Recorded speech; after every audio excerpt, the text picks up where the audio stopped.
Nanumong putahi king fiesta ing kaya kang pamitan. Ba, kini king syudad ning Mabalacat, lutong fiesta ing sinadya, linuto at inapag dareng partisipanti para ding Mabalacat Master Chef Cook-Off Challenge.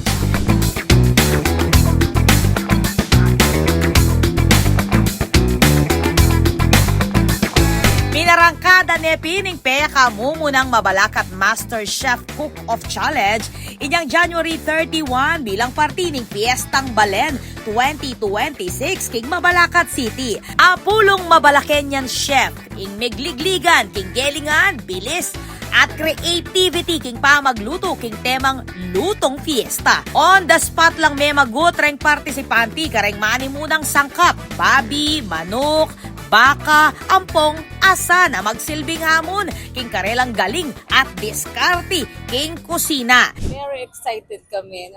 Nung nabalitaan namin, excited na kami agad. Kasi first time yata sa history ng Mabalacat. Agpang kang Mayor Jel Daquino ay ang may paumpisa king kompetisyon ay iba't king sikata Master Chef TV show kapag nasaning programa na kilalanan at pagselebran ing talento na ring lokal na kusinero. Kami po yung taus-puso nagpapasalamat na tinatangkilik niyo po.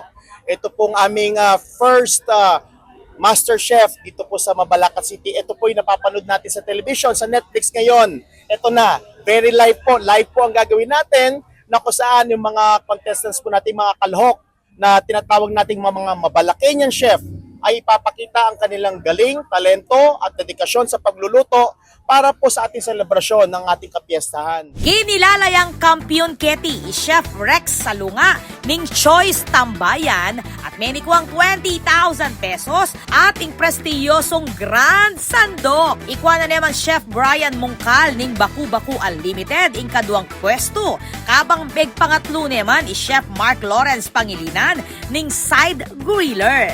Pwede mo na ng Mayor Aquino ay pamamye parangal, kaya be, rank bilang opisyal ng syudad. Patunay mo ing ligliga na itiging balaw sa mumunlad at kikilalanan ng talento at gelingan dareng Mabalakenyan, kilalangan ng pamagluto. Ako po, Patricia Mamangon para King News Force Pampanga, Balitang Totoo, King Balen Susuyo.